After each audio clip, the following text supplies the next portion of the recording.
Assalamualaikum warahmatullahi wabarakatuh. Selamat pagi teman-teman. Kami dari kelompok 7 akan mempresentasikan materi mengenai pengertian, fungsi, dan jenis lingkungan pendidikan.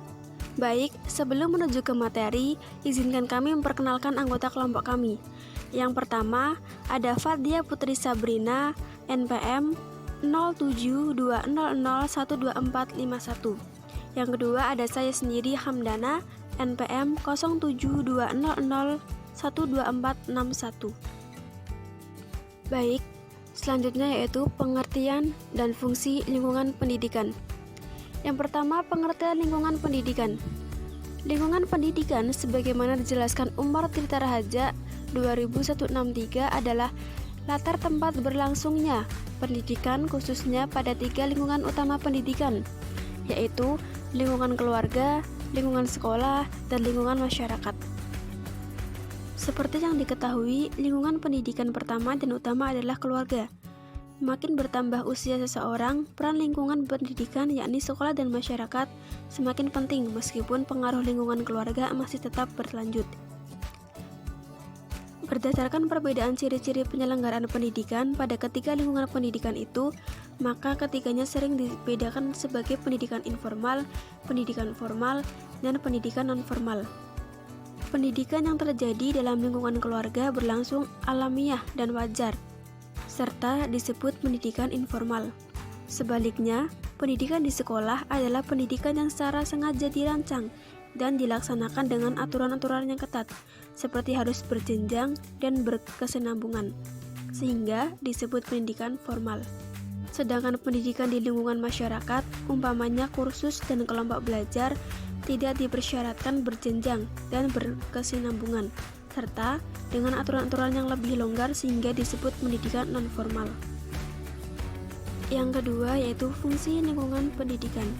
Secara umum, fungsi lingkungan pendidikan adalah membantu peserta didik dalam berinteraksi dengan berbagai lingkungan sekitarnya, seperti fisik, sosial, dan budaya. Utamanya berbagai sumber daya pendidikan yang tersedia agar dapat dicapai tujuan pendidikan yang optimal. Perlu pula dikemukakan bahwa pelaksanaan pendidikan dilakukan melalui 3 kegiatan, yakni membimbing, mengajar, dan atau melatih. Hal tersebut tertera dalam ayat 1 pasal 1 dari Undang-Undang Republik Indonesia Nomor 2 1989. Meskipun ketiga kegiatan itu pada hakikatnya tritunggal, namun dapat dibedakan aspek tujuan pokok dari ketiganya, yakni yang pertama membimbing. Hal tersebut berkaitan terutama dengan pemantapan jati diri dan pribadi dari segi-segi perilaku umum atau aspek pembudayaan. Yang kedua yaitu mengajar. Hal tersebut berkaitan terutama dengan penguasaan ilmu pengetahuan. Dan yang terakhir yaitu pelatihan. Hal tersebut berkaitan terutama dengan keterampilan dan kemahiran atau aspek teknologi. Tripusat pendidikan. Apa sih tripusat pendidikan itu? Manusia sepanjang hidupnya selalu akan menerima pengaruh dari 3 lingkungan pendidikan yang utama, yaitu keluarga, sekolah, dan masyarakat, dan ketiganya disebut tripusat. Baik, selanjutnya yaitu jenis-jenis lingkungan pendidikan atau tripusat pendidikan. Dalam Peraturan Dasar Perguruan Nasional Taman Siswa Pasal 15 ditetapkan bahwa 1.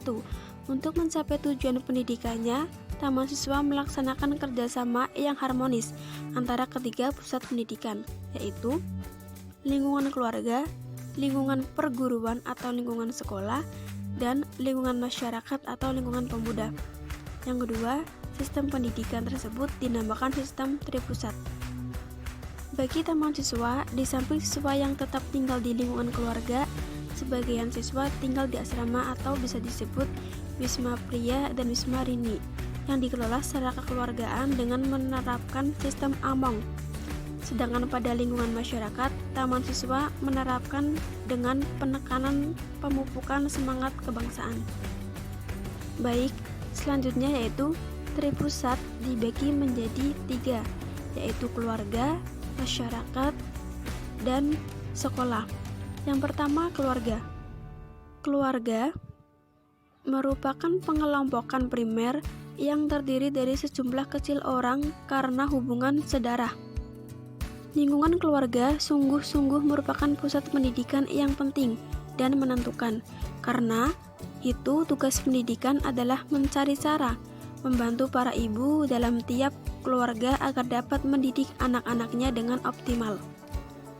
Anak-anak yang biasa turut serta mengerjakan segala pekerjaan di dalam keluarganya dengan sendirinya mengalami dan mempraktekkan bermacam-macam kegiatan yang amat berfaedah bagi pendidikan watak dan budi pekerti seperti kejujuran, keberanian, ketenangan, dan sebagainya. Keluarga juga membina dan mengembangkan perasaan sosial anak seperti hidup hemat, menghargai kebenaran, tenggang rasa, menolong orang lain, dan hidup damai. Nah, di situ jelas sekali bahwa lingkungan keluarga bukanlah pusat penanam dasar pendidikan watak pribadi saja, tetapi pendidikan sosial juga. Baik, materi selanjutnya akan dijelaskan oleh rekan saya yaitu Fathia Putri Sabrina. Kepadanya saya persilahkan. Baik, terima kasih. Saya akan melanjutkan materi tentang Tripusat Pendidikan yang kedua, yaitu sekolah. Di antara ketiga pusat pendidikan, sekolah merupakan sarana yang secara sengaja dirancang untuk melaksanakan pendidikan. Di sisi lain, sekolah juga menerima banyak kritik atas berbagai kelemahan dan kekurangannya, yang mencapai puncaknya dengan gagasan Ivan Illich untuk membebaskan masyarakat dari wajib sekolah dengan bukunya yang berjudul Bebas dari Sekolah. Sekolah seharusnya menjadi pusat pendidikan untuk menyiapkan manusia Indonesia sebagai individu, warga masyarakat, warga negara, dan warga dunia di masa depan. Sekolah seperti inilah yang diharapkan mampu melaksanakan fungsi pendidikan secara optimal, yaitu mengembangkan kemampuan serta meningkatkan mutu kehidupan dan martabat manusia Indonesia dalam rangka mewujudkan tujuan nasional. Selanjutnya, terdapat beberapa alternatif yang mungkin dapat dilakukan sesuai dengan situasi dan kondisi sekolah. Antara lain, yang pertama, pengajaran yang mendidik, yaitu pengajaran yang secara serentak memberikan peluang pencapaian tujuan instruksional, bidang studi, dan tujuan-tujuan umum pendidikan lainnya. Yang kedua, yaitu peningkatan dan pemantapan pelaksanaan program bimbingan dan penyuluhan di sekolah, agar program edukatif ini tidak sekedar suplemen tetapi menjadi komplement yang secara serentak dengan program pengajaran serta program-program lainnya di sekolah. Yang ketiga, yaitu pengembangan perpustakaan sekolah menjadi suatu pusat sumber belajar yang mengelola bukan hanya bahan pustaka, tetapi juga berbagai sumber belajar lainnya, baik sumber belajar yang dirancang maupun yang dimanfaatkan.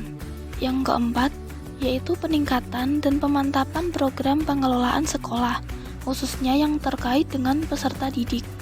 Pengelola sekolah sebagai pusat pendidikan dan kebudayaan seharusnya merupakan refleksi dari suatu masyarakat Pancasila sebagaimana yang dicita-citakan dalam tujuan nasional. Kemudian, tripusat yang ketiga yaitu masyarakat.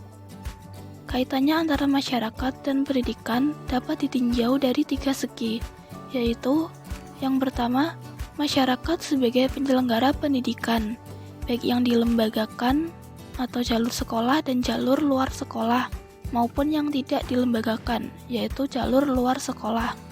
Yang kedua, lembaga-lembaga kemasyarakatan dan kelompok sosial di masyarakat, baik langsung maupun tidak langsung, ikut mempunyai peran dan fungsi edukatif. Yang ketiga, dalam masyarakat tersedia berbagai sumber belajar, baik yang dirancang maupun yang dimanfaatkan.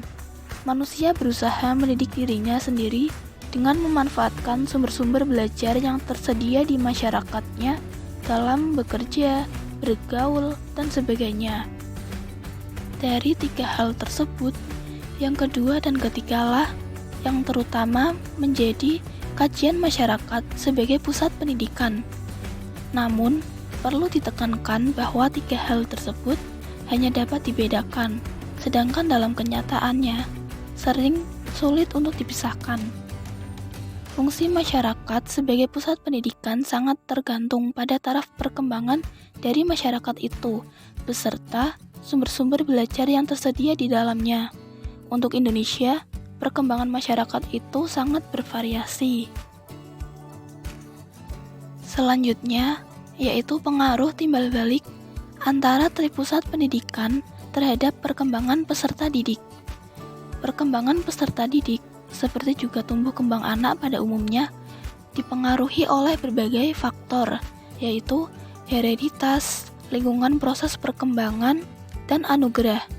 Khusus untuk faktor lingkungan, peranan tripusat pendidikan itulah yang paling menentukan, baik secara individu maupun secara kelompok. Dikaitkan dengan 3 poros kegiatan utama pendidikan, yaitu membimbing, mengajar, dan melatih. Peranan ketiga tripusat pendidikan itu bervariasi, meskipun ketiganya melakukan 3 kegiatan pokok dalam pendidikan tersebut. Kaitan antara tripusat pendidikan dengan ketiga pendidikan untuk mewujudkan jati diri yang mantap, penguasaan pengetahuan, dan kemahiran keterampilan. Setiap pusat pendidikan dapat berpeluang memberikan kontribusi yang besar dalam ketiga kegiatan pendidikan, yaitu yang pertama, pembimbingan dalam upaya pemantapan pribadi yang berbudaya. Yang kedua, pengajaran dalam upaya penguasaan pengetahuan. Yang ketiga, pelatihan dalam upaya pemahiran keterampilan. Di samping peningkatan kontribusi setiap pusat pendidikan terhadap perkembangan peserta didik, dipersyaratkan pula keserasian kontribusi itu, serta kerjasama yang erat dan harmonis antar tripusat tersebut. Berbagai upaya dilakukan agar program-program pendidikan dari setiap pusat pendidikan tersebut saling mendukung dan mempererat antara satu dengan lainnya. Di lingkungan keluarga telah diupayakan berbagai hal, yaitu perbaikan gizi, permainan edukatif, dan sebagainya, yang dapat menjadi landasan pengembangan di sekolah dan masyarakat. Di lingkungan sekolah, diupayakan berbagai hal yang lebih mendekatkan sekolah dengan orang tua siswa, yaitu organisasi orang tua siswa, kunjungan rumah oleh personel sekolah, dan sebagainya. Sekolah juga mengupayakan agar programnya berkaitan erat dengan masyarakat di sekitarnya. Misalnya siswa ke masyarakat, narasumber dari masyarakat ke sekolah, dan sebagainya. Akhirnya, lingkungan masyarakat mengusahakan berbagai kegiatan atau program yang menunjang atau melengkapi program keluarga dan sekolah. Dengan kontribusi tripusat pendidikan yang saling memperkuat dan saling melengkapi itulah yang akan memberikan peluang untuk mewujudkan sumber daya manusia terdidik yang bermutu.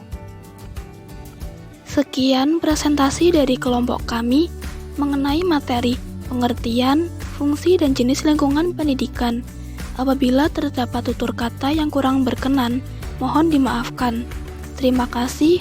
Wassalamualaikum warahmatullahi wabarakatuh.